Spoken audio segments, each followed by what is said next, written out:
में गुलिस्तां के ये कुछ लजीज फरिश्ते जब साथ घुलें तो जी ललचाए और दिल कहे कि स्वाद की जुबान में खुद को ऐसे डुबाऊं कि निकल ना पाऊं। विमल की जुबान कुछ है ही ऐसी, मानते हैं विमल, बोलो जुबान कैसी विमल।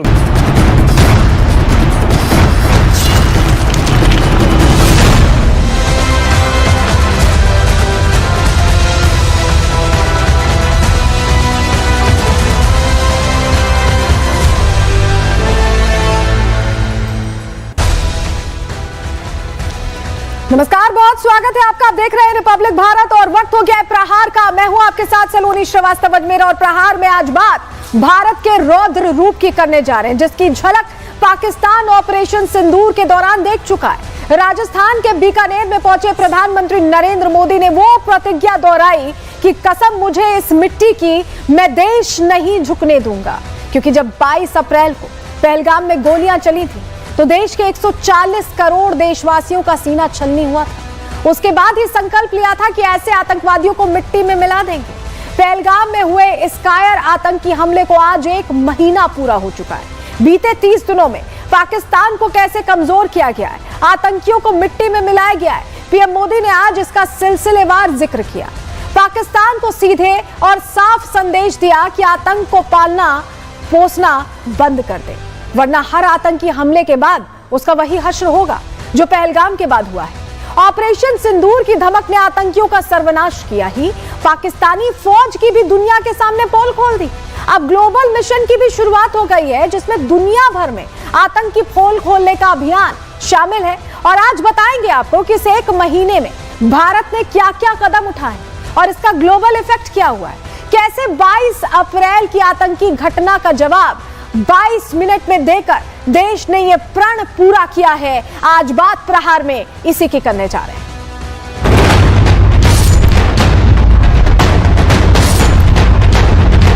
सौगंध मुझे इस मिट्टी की, मैं देश नहीं मिटने दूंगा। देश और देशवासियों से बड़ा और कुछ नहीं। हमारी सरकार ने तीनों सेनाओं को खुली छूट दे दी थी। 22 तारीख के हमले के जवाब में 22 मिनट में आतंकियों के 9 सबसे बड़े ठिकाने तबाह कर दिए। जब सिंदूर बारूद बन जाता है तो नतीजा क्या होता है। जो सिंदूर मिटाने निकले थे उन्हें मिट्टी में मिलाया है। ये सिर्फ आक्रोश नहीं है, ये समर्थ भारत का रौद्र रूप है। ये भारत का नया स्वरूप है।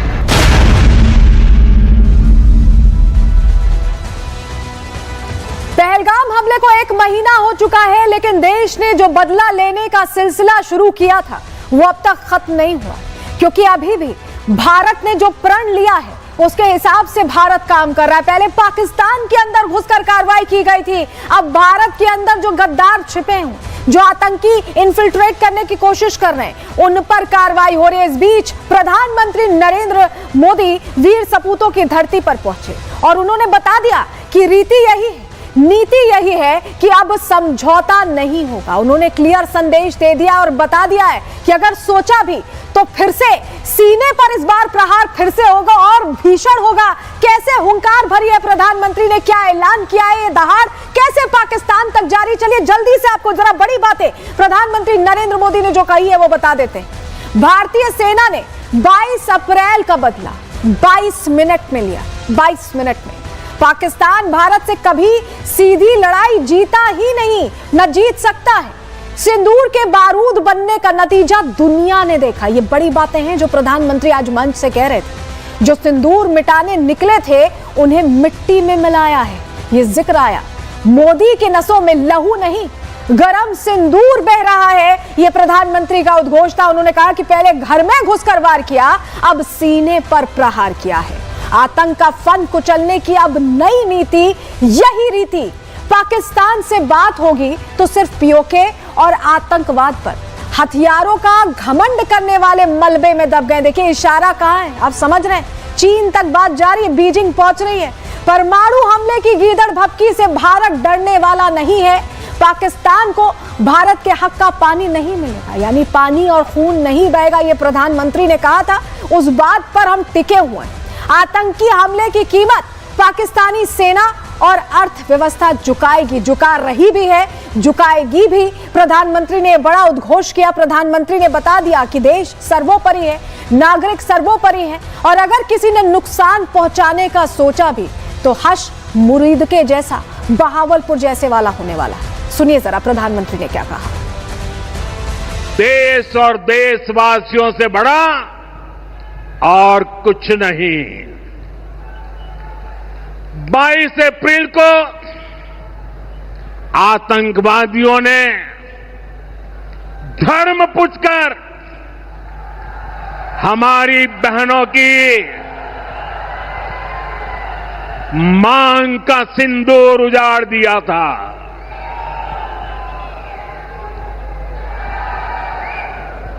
वो गोलियां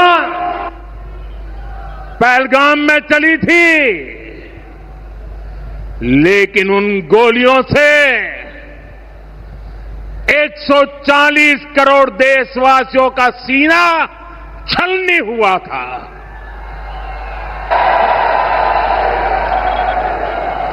इसके बाद हर देशवासी ने एकजुट होकर संकल्प लिया था कि आतंकवादियों को मिट्टी में मिला देंगे, उन्हें कल्पना से भी बड़ी सजा देंगे। आज आपके आशीर्वाद से, देश की सेना के शौर्य से हम सब उस प्रण पर खरे उतरे हैं। एक तरह से देखें तो प्रधानमंत्री के कुशल नेतृत्व और लीडरशिप का ही नतीजा है कि भारतीय सेना के चक्रव्यूह में आतंकियों के ये आका, आतंक पूरा गैंग फंस चुका है, और जो इलाज हुआ है वो भी कल्पना से परे हुआ है। ये दोहराया है प्रधानमंत्री ने, सुनिए। हमारी सरकार ने तीनों सेनाओं को खुली छूट दे दी थी।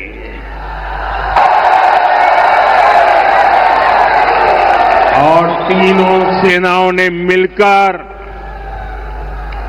ऐसा चक्रव्यूह रचा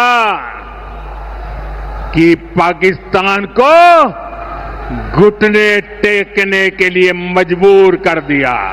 22 तारीख के हमले के जवाब में हमने 22 मिनट में आतंकियों के 9 सबसे बड़े ठिकाने तबाह कर दिए।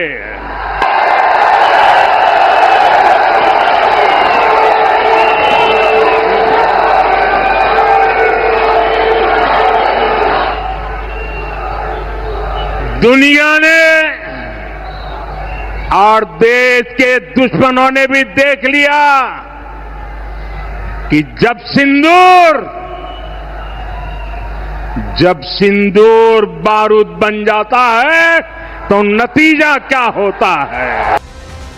तो देशवासियों के खून से खेलने वाला पाकिस्तान और उसके आतंकी प्यादे, अब ये नौबत आ गई है कि बिलों में घुसे हुए हैं, छिपे हुए हैं, और उनके जो ठिकाने मिट्टी में मिल गए वो बता रहे हैं, गवाही दे रहे हैं कि क्या हश्र हुआ है। सुनिए। जो सिंदूर मिटाने निकले थे उन्हें मिट्टी में मिलाया है।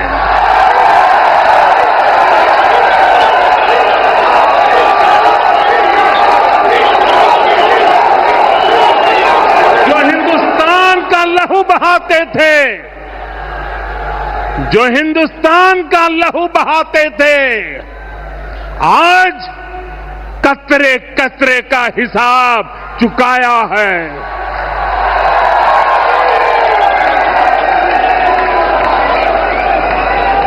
जो सोचते थे भारत चुप रहेगा, आज वो घरों में डूब के पड़े हैं।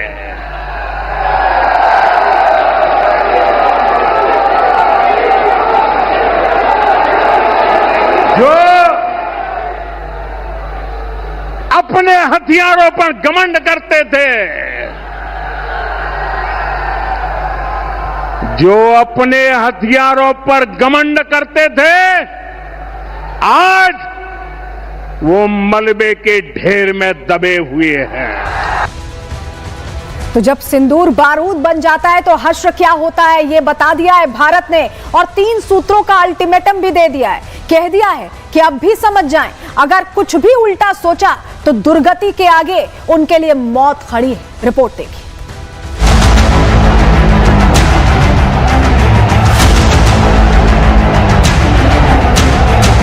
वंदे वंदे। ऑपरेशन सिंदूर के बाद पहली बार बीकानेर पहुंचे पीएम मोदी ने आतंकिस्तान को क्लियर कट मैसेज दिया। बता दिया कि ऑपरेशन सिंदूर केवल भारत का रौद्र रूप ही नहीं, नया स्वरूप भी है। ये शोध प्रतिशोध का खेल नहीं, ये न्याय का नया स्वरूप है। ये न्याय का नया स्वरूप है। ये ऑपरेशन सिंदूर है।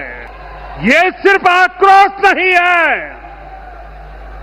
ये सिर्फ आक्रोश नहीं है, ये समर्थ भारत का रौद्र रूप है। ये भारत का नया स्वरूप है। इतना ही नहीं, पीएम मोदी ने आतंक के खिलाफ नए भारत की नई नीति भी बता दी। साफ कर दिया कि पहले तो घर में घुसकर वार किया था, लेकिन इस बार सीधा पाकिस्तान के सीने पर प्रहार किया है। पहले घर में घुसकर किया था वार, अब सीधा सीने पर किया प्रहार है। आतंक का फन कुचलने की, आतंक का फन कुचलने की यही नीति है, यही रीति है, यही भारत है, नया भारत है। पीएम मोदी ने आतंकिस्तान की नापाक साजिश से भी पर्दा उठा दिया। बता दिया कि बार बार भारत के सामने मुंह के खाने वाला पाकिस्तान आतंकवाद को अपना हथियार बनाता है। पाकिस्तान भारत से कभी सीधी लड़ाई जीत ही नहीं सकता।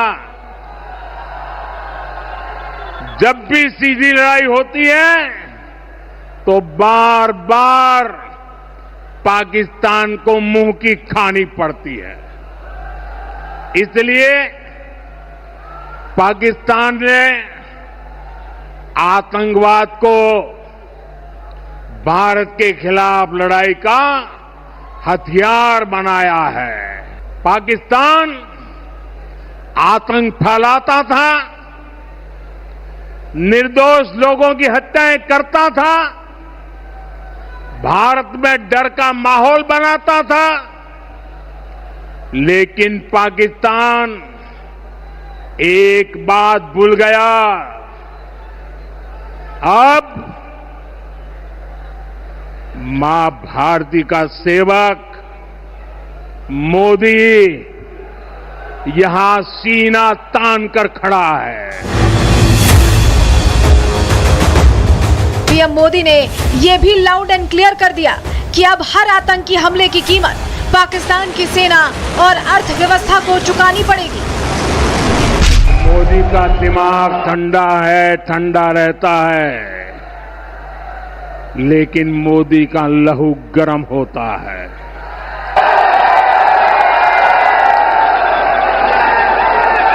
और अब तो मोदी की नसों में लहू नहीं, गरम सिंदूर बह रहा है। हर आतंकी हमले की पाकिस्तान को भारी कीमत चुकानी पड़ेगी और ये कीमत पाकिस्तान की सेना चुकाएगी, पाकिस्तान की अर्थव्यवस्था चुकाएगी।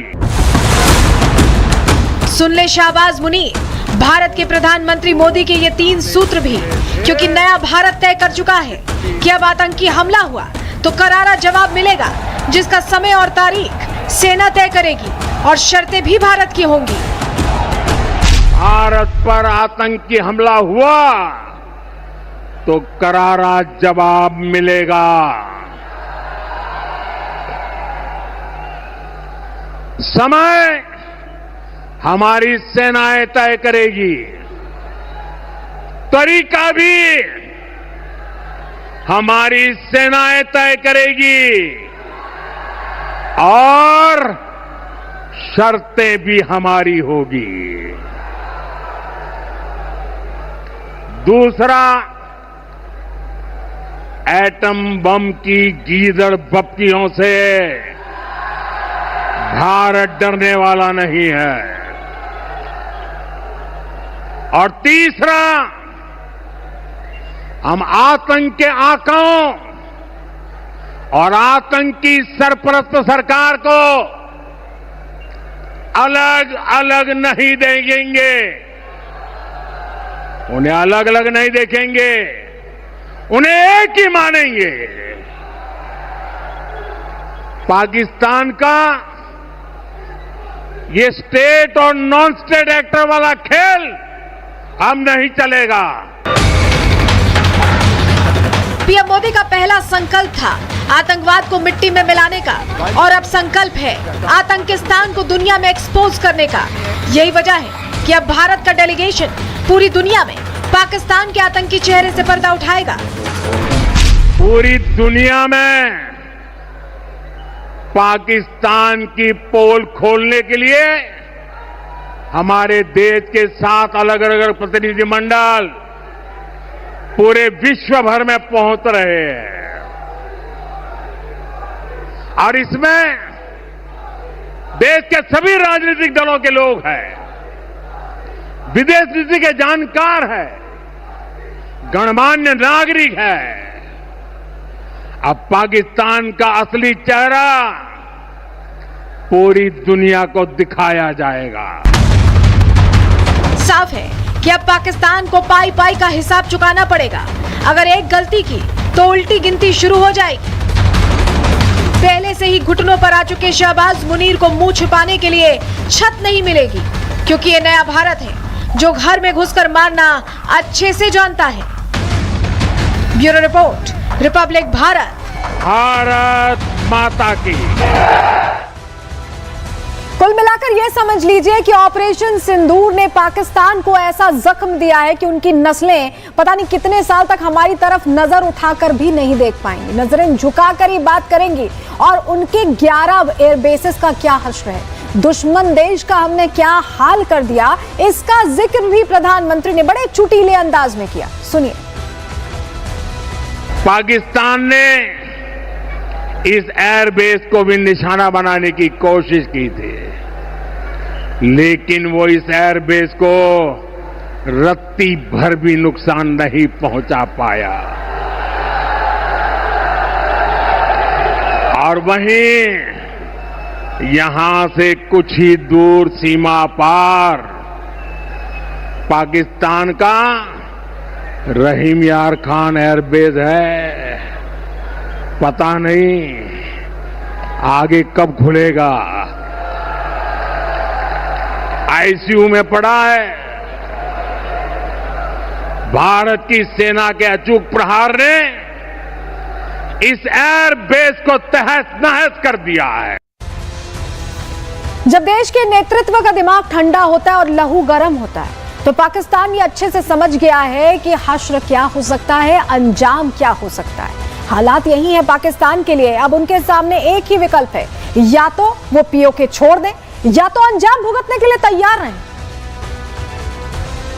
पाकिस्तान के साथ न ट्रेड होगा न टॉक। अगर बात होगी तो सिर्फ पाकिस्तान के कब्जे वाले कश्मीर की, पीओके की। और अगर पाकिस्तान ने आतंकियों को एक्सपोर्ट करना जारी रखा तो उसको पाई पाई के लिए मोहताज होना होगा। पाकिस्तान को भारत के हक का पानी नहीं मिलेगा। भारतीयों के खून से खेलना पाकिस्तान को महंगा पड़ेगा। ये भारत का संकल्प है और दुनिया की कोई ताकत हमें इस संकल्प से डिगा नहीं सकती है। संकल्प से कोई ताकत डिगा नहीं सकती और हम अपने प्रण पर बने हुए, ये प्रधानमंत्री ने उद्घोष कर दिया बीकानेर से। लेकिन तस्वीर आपको एक दिखाते हैं, जब प्रधानमंत्री वहां पर पहुंचे तो एक अलग ही जोश दिखाई दिया। जो लोग वहां पहुंचे थे उनकी हुंकार अब सुन लीजिए, जरा फुल स्क्रीन करते हैं, आपको सुनवाते हैं किस तरह का माहौल था।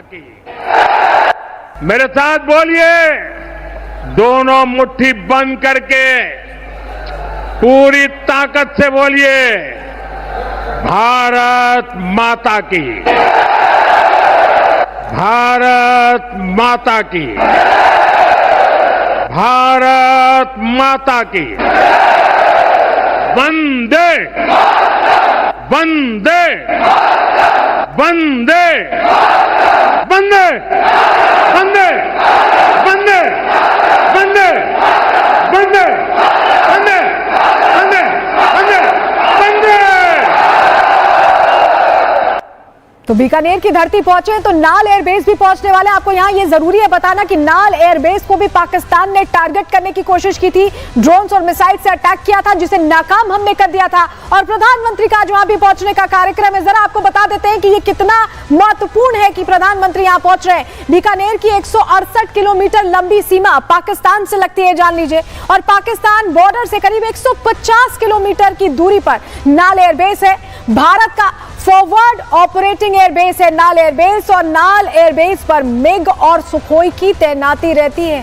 पाकिस्तान के 6 बड़े शहर नाल एयरबेस की रेंज में आते हैं, हमारी जद में आते हैं, और हम बता भी चुके हैं कि हम चाहें तो सीने पर प्रहार कर सकते हैं। 7 से 8 मई को पाकिस्तान ने एयरबेस पर हमले की जो कोशिश की थी उसे नाकाम कर दिया गया था, और हमले का भारतीय वायुसेना ने कैसे मुंहतोड़ जवाब दिया था, ये तस्वीरें आती रही हैं।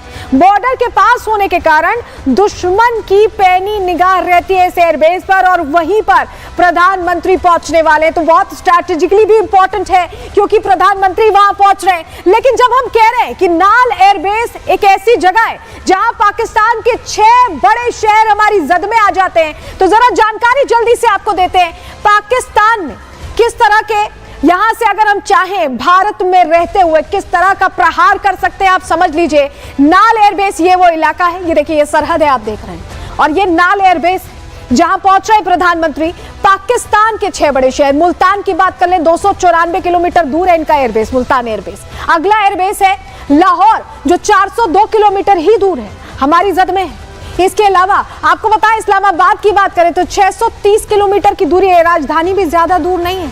आप समझ रहे हैं कि हम वहां तक पहुंच सकते हैं कभी भी।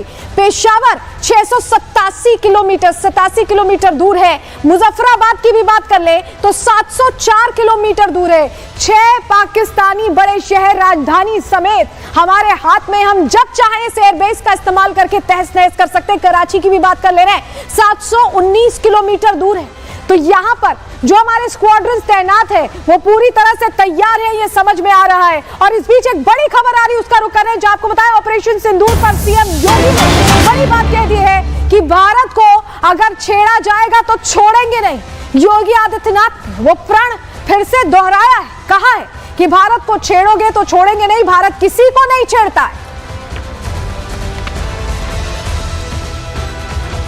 जब देश 2014 में एक ऐसे व्यक्तित्व के हाथों में आया कि जिन्होंने नेशन फर्स्ट के भाव को 140 करोड़ नागरिकों के मन में पैदा करके एक बहुत छोटे से मंत्र के माध्यम से सबका साथ और सबके विकास के मंत्र के माध्यम से देश को जोड़ने का काम किया।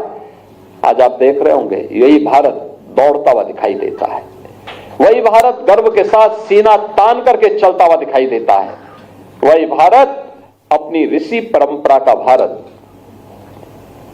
जो छेड़ता नहीं है, लेकिन अगर कोई छेड़ता है तो उसको छोड़ता भी नहीं है।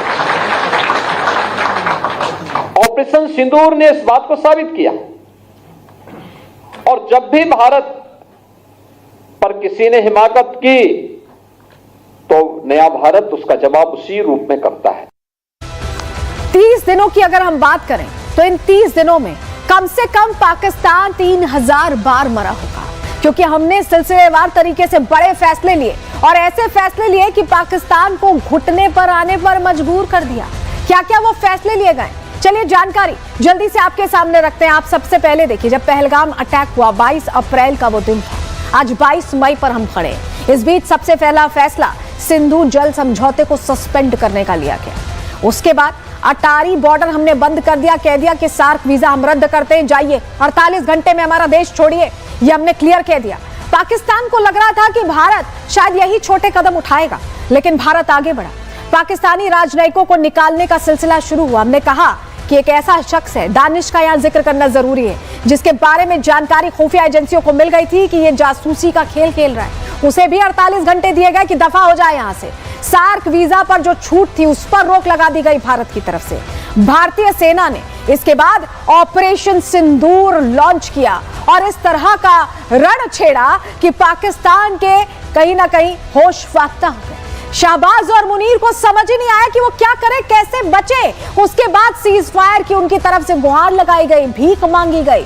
अब दुनिया में बेनकाब करने की तैयारी, बाकायदा हमारा ग्लोबल डेलीगेशन जा रहा है, पूरे तमाम देशों में जाएगा और बताएगा पूरी दुनिया में कि क्या हश्र हमने पाकिस्तान का किया और कैसे आतंकी फैक्ट्री बना हुआ है पाकिस्तान। लेकिन जब मैं आपसे कह रही हूं कि 30 दिन में 3000 बार मरा है, तो कैसे तिल तिल कर मरा है पाकिस्तान, रिपोर्ट के जरिए आपको बताएं।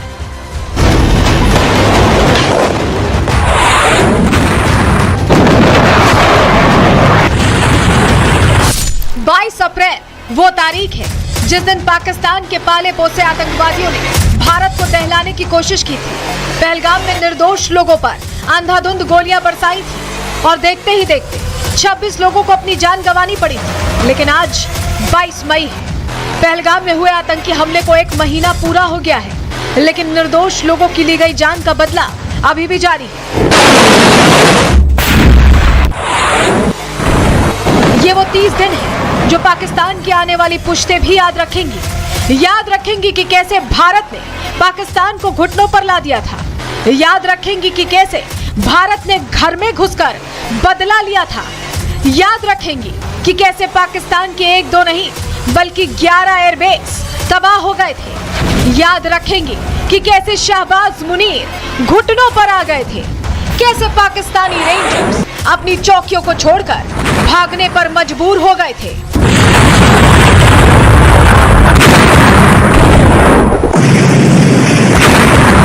पाकिस्तान को लगा था कि पहलगाम में आतंकी हमले के बाद भारत छोड़ देगा, लेकिन वो भूल गया था कि ये नया भारत है। तभी तो पीएम मोदी सऊदी अरब का दौरा बीच में ही छोड़कर भारत लौट आए। हमले के कुछ ही घंटों बाद गृहमंत्री अमित शाह दौरा करने श्रीनगर पहुंच गए और फिर शुरू हुआ आतंक के खात्मे का अभियान, ऑपरेशन सिंदूर।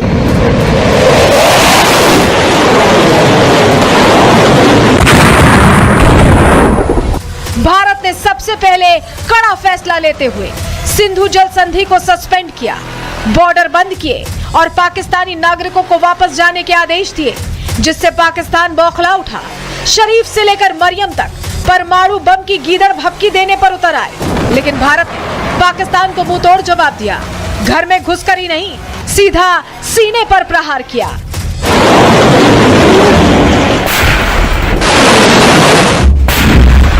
पहलगाम हमले के 15 दिन बाद भारत ने 6 से 7 मई की रात पाकिस्तान के 9 आतंकी ठिकानों को मिट्टी में मिला दिया, जिसमें लश्कर-ए-तैयबा, जैश ए मोहम्मद और हिजबुल मुजाहिदीन के ट्रेनिंग सेंटर शामिल थे। भारत के इस करारे जवाब में करीब 100 से ज्यादा आतंकी अपने सही ठिकाने पर पहुंच गए। लेकिन पाकिस्तान फिर एक गलती कर बैठा। भारत की आतंकवाद के खिलाफ लड़ाई में पाकिस्तान ने भारत के ही कई शहरों को निशाना बनाने की कोशिश की, लेकिन इस बार भी शहबाज मुनीर का प्लान फेल हो गया। पाकिस्तान के ड्रोन और मिसाइल्स को हवा में ही मार गिराया गया, जिसका मलबा आज तक मिल रहा है। पाकिस्तान भूल गया था कि इस बार भारत पर किए हमले की कीमत चुकानी पड़ेगी, और हुआ भी ऐसा ही। कबाड़ हथियार के भरोसे भारत से लड़ने वाले पाकिस्तान के 13 में से 11 एयरबेस मिट्टी में मिला दिए गए। भारत का बदला पाकिस्तान पर इतना भारी पड़ा कि मुल्ला मुनीर को सुरंग में छिपना पड़ा। पाकिस्तानी एयरफोर्स को अपने कई एयरबेस गंवाने पड़े। मतलब साफ था कि इस बार भारत पाकिस्तान को खुलकर उसकी ही भाषा में जवाब दे रहा था। बॉर्डर से लेकर घर में घुसकर तबाह कर रहा था, और इसी मंजर को देख शहबाज मुनीर थर थर कांपने लगे। गिड़गिड़ाते हुए पाकिस्तान रहम की भीख मांगने लगा। दुनिया में गुहार लगाने के बाद डरे हुए पाकिस्तान और उसकी सेना ने भारतीय सेना के सामने घुटने टेक दिए। पाकिस्तान के डीजीएमओ ने भारतीय सेना के डीजीएमओ से सीधी बात की, रहम की भीख मांगी, और फिर भारत ने सीज फायर पर सहमति दी। लेकिन इस बार पाकिस्तान को साफ बता दिया था कि जो तबाही मची है वो सिर्फ ट्रेलर है। एक भी गलती की तो पूरी पिक्चर दिखाने में समय नहीं लगेगा। सीज फायर तो हो गया, लेकिन उसके बाद भी भारत ने ऑपरेशन सिंदूर जारी रखा। दुनिया में आतंकी आका को एक्सपोज करने के लिए डेलीगेशन भेजा। पाकिस्तान का असली चेहरा दुनिया के सामने लाने की कोशिश की और साफ कर दिया कि ये नया भारत है जो घर में घुसकर मारेगा भी, दुनिया के सामने बेनकाब भी करेगा, और अगर फिर भी आतंकी फैक्ट्री बंद नहीं की तो दुनिया के नक्शे से गायब करने में भी समय नहीं लगाएगा। Bureau report, Republic Bharat. तो ये तो हमने पाकिस्तान का हश्र कर दिया, लेकिन हालात पाकिस्तान में बहुत खराब है। हम क्यों ऐसा कह रहे हैं, जरा आपको बताते हैं, डिटेल आपके सामने रखते हैं। क्योंकि ये आप तस्वीर जो देख रहे हैं, ये जो टुकड़े देख रहे हैं, ये पाकिस्तान के ही टुकड़े हैं। क्योंकि सबसे पहले समझिए पीओके की बात कर लेते हैं। पाकिस्तान ऑक्यूपाइड कश्मीर में पाकिस्तान से अलग होने के लिए आंदोलन चल रहा है। पश्तून नाराज है, जो वहाँ पीओके के लोगों को कह रहे हैं हमें रहना नहीं है पाकिस्तान के साथ, वो हमारी अनदेखी कर रहा है। ये बात वहां चल रही है और आजादी मांगी जा रही है पाकिस्तान से। बलूचिस्तान की अब बात कर लेते हैं, जो दूसरा हिस्सा आप देख रहे हैं। बलूचिस्तान बीएलए लड़ाके लगातार मैदान में उतरे हुए हैं। अलग देश के लिए कई संगठनों की यहाँ लड़ाई चल रही है, और चाइना यहाँ आके तरेरे हुआ है। तो आप समझिए चाइना इस पूरे इलाके पर नजर रख रहा है। खैबर पख्तूनख्वा की अब बात कर लेते हैं। पाकिस्तानी सेना के खिलाफ टीटीपी का यहाँ अभियान चल रहा है। और जरा सिंध की भी बात कर लेते हैं, क्योंकि मैप में हम आपको दिखा रहे हैं। सिंध में भी ये कहना है कि सारी मलाई, सारा पैसा, सारा खर्चा पंजाब में होता है, जहाँ हुक्मरान रहते हैं। सिंध की अनदेखी होती है, IMF का लोन बना हुआ है और सिंध पूरी तरह से कर्ज में डूबा हुआ है। इस तरह के हालात हैं। तो पाकिस्तान कैसे खंड खंड होने पर आ गया है, ये तस्वीर आपने देख ली, आपने समझ ली। लेकिन चलिए अब जरा बताते हैं कि दुनिया के सामने हम कैसे पाकिस्तान को एक्सपोज कर रहे हैं, क्योंकि विदेश मंत्री ग्लोबली खुलकर इस पर बोल रहे हैं। हुआ क्या है, चलिए जानकारी आपको जल्दी से दे देते हैं। नीदरलैंड्स के दौरे पर हैं विदेश मंत्री एस जयशंकर, और ऑपरेशन सिंदूर के बाद एस जयशंकर का यह दौरा है। नीदरलैंड से विदेश मंत्री का दुनिया को संदेश सामने आ गया है कि आतंकवाद के खिलाफ भारत ने रणनीति अब बदल ली है। नीदरलैंड के बाद डेनमार्क भी जाने वाले एस जयशंकर और जर्मनी भी जाएंगे। यहां अपने समकक्षों से वो मुलाकात करेंगे और समकक्षों के साथ द्विपक्षीय संबंधों पर चर्चा भी करेंगे। क्षेत्रीय और वैश्विक मामलों पर भी बातचीत होगी, लेकिन फोकस हमारा इस बात पर है कि पाकिस्तान को हम एक्सपोज करने के लिए पूरी तैयारी रख रहे हैं। और ये तैयारी बड़ी है, तैयारी इस कदर बड़ी है कि पाकिस्तान को ये समझ में आ गया है कि अब पूरी दुनिया के सामने वो बेनकाब होने वाला है। क्यों हम ऐसा कह रहे हैं, क्योंकि पाकिस्तान को सीधे संदेश दे दिया गया। क्या संदेश दिया जान लीजिए। नीदरलैंड से एस जयशंकर ने पाकिस्तान को दो टूक बता दिया है कि पहलगाम जैसा हमला हुआ तो भारत जवाब देगा, रिटेलिएट करेगा। आतंक से निपटने के लिए भारत की नई रणनीति तैयार है। अगर आतंकी पाकिस्तान में है तो वहीं घुसकर मारेगा भारत, यह भी बताया एस जयशंकर ने। आतंकियों के खिलाफ ऑपरेशन सिंदूर खत्म नहीं हुआ, जारी है, ये बता दिया है। और इस बीच एक बड़ी खबर आ रही है, उसका रुख कर रहे हैं। पाकिस्तान दो टूक ये कह दिया है कि कि आतंकी सौंपे तभी बात होगी। मिनिस्ट्री ऑफ एक्सटर्नल अफेयर्स की तरफ से ये बड़ी बात कही गई है कि हमने जिन आतंकियों की लिस्ट दी है उन्हें पाकिस्तान हमें सौंपे। आतंकवाद और बातचीत एक साथ नहीं चलेगी। एमईए ये कह रही है पाकिस्तान से सिर्फ पीओके पर बात होगी। पीओके पर पाकिस्तान का अवैध कब्जा है। मिनिस्ट्री ऑफ एक्सटर्नल अफेयर्स की तरफ से क्लियर कर दिया गया। यह भी कहा गया है कि सिंधु जल समझौता अभी स्थगित ही रहने वाला है। हम कोई फैसला बदलने वाले नहीं है। पानी और खून एक साथ नहीं बह सकते। सुनिए क्या कुछ कहा है। भारत पाकिस्तान का जो भी एंगेजमेंट होगा वो बायलैटरल तरीके, दो पक्षीय तरीके से ही होगा। साथ ही साथ मैं ये कहना चाहूंगा कि वार्ता और आतंकवाद दोनों साथ में नहीं चल सकता है। जहां तक आतंकवाद का सवाल है, हम ये बात करने के लिए तैयार हैं, लेकिन जो बातचीत होगी इस पे होगी कि भारत ने जो एक लिस्ट दिया था पाकिस्तान को कुछ साल पहले, उस लिस्ट में कई एक टेररिस्ट थे, उनको कब वो भारत को हवाले कर रहे हैं, इस बात पे बात होगी। जहां तक बायलैटरल डिस्कशन, दो पक्षीय डिस्कशन, बातचीत की बात है, जम्मू कश्मीर के मामले में उस पर सिर्फ और सिर्फ एक ही बात पर बातचीत होगी, वो है कि जो इल्लीगल तरीके, अवैध तरीके से पाकिस्तान जो भारतीय भूमि को कब्जा कर रखा है उसको जल्द से जल्द उसको वेकेट करे। जहां तक सिंधु जल संधि का सवाल है, वो अबेंस में रहेगा, स्थगित रहेगा तब तक जब तक पाकिस्तान क्रेडिबल तरीके से, विश्वसनीय तरीके से और इर्रेवोकेबल तरीके से आतंकवाद को खत्म नहीं करता। और जैसा कि हमारे प्रधानमंत्री ने कहा, उस पर मैं आपका ध्यान केंद्रित करना चाहूंगा कि पानी और खून दोनों साथ में नहीं बह सकता। एक मैच्योर डेमोक्रेसी है और इसका सबूत यूं मिलता रहता है कि आज जब प्रधानमंत्री कह रहे थे तो उन्होंने संदेश बीजिंग भेज दिया, नाम नहीं लिया। और ऐसा ही कुछ एस जयशंकर ने अपनी बातचीत में कहा। कैसे सीधे ट्रंप के पास संदेश गए, चलिए आपको जल्दी से जानकारी के जरिए बता देते हैं। जयशंकर ने दो टूक कह दिया है कि ट्रंप की मध्यस्थता का उन्होंने एक तरह से इशारों में जवाब दिया है। भारत स्वतंत्र देश है, अपने हितों पर फैसले लेगा, भारत को किसी की मध्यस्थता स्वीकार नहीं, ये क्लियर कर दिया। जम्मू कश्मीर भारत का अभिन्न अंग है और अब पाकिस्तान के साथ सिर्फ पीओके पर बात होगी। पाकिस्तान बताए कि पीओके से कब्जा कब छोड़ेगा। एक ही प्रश्न है कि कब छोड़ेगा पीओके। ये बात पाकिस्तान से इसी पहलू पर होगी। इस बीच ये तस्वीर भी आपके लिए जरूरी है क्योंकि किश्तवाड़ में आपको बताएं कि आतंकियों को घेर लिया गया है। जब हम कह रहे हैं कि ऑपरेशन सिंदूर खत्म नहीं हुआ तो इसका मतलब यह है कि हम आतंक के खात्मे पर काम कर रहे हैं, चाहे वो सरहदों के बाहर हो या सरहदों के अंदर। हेलीकॉप्टर से कैसे सर्च ऑपरेशन चलाया जा रहा है वो तस्वीर हम आपको दिखा रहे हैं। और किश्तवाड़ में जो हमें जानकारी मिली है, सिंहपोरा इलाके में 4 आतंकी हैं जो छिपे हुए हैं, जैश के आतंकी हैं जिनसे मुठभेड़ चल रही है और 2 जवानों के घायल होने की भी जानकारी। लेकिन देखिए अब हमने ये सब कर लिए अपने स्किल्स। अब हम हेलीकॉप्टर से सर्च ऑपरेशन पूरे इलाकों में चला रहे हैं। जंगल में भाग के छिपे हुए हैं आतंकी और 3 से 4 आतंकी ये हो सकते हैं जिन्हें घेर लिया गया है। इस बीच बड़ी खबर आ रही है, जम्मू कश्मीर के किश्तवाड़ में सेना का एक जवान शहीद हो गया, जो हमें जानकारी मिल रही है। आतंकी और सुरक्षा बलों के बीच मुठभेड़ क्योंकि लगातार चल रही है, इलाके में सुरक्षा बलों का सर्च ऑपरेशन जारी है। तो भारत ने बता दिया है कि कैसे समझ जाए पाकिस्तान, अभी भी वक्त है, नहीं तो और तगड़ा प्रहार करने के लिए हमारे सुरक्षा बल तैयार हैं। इसी के साथ आज के लिए प्रहार में इतना ही, दीजिए इजाजत, नमस्कार। दिल में गुलिस्तां की ये कुछ लजीज फरिश्ते, जब साथ घुले तो जी ललचाए और दिल कहे कि स्वाद की जुबां में खुद को ऐसा डुबाऊं कि निकल ना पाऊं। विमल की जुबान कुछ है ही ऐसी, मानते हैं ना? विमल बोलो जुबां केसरी।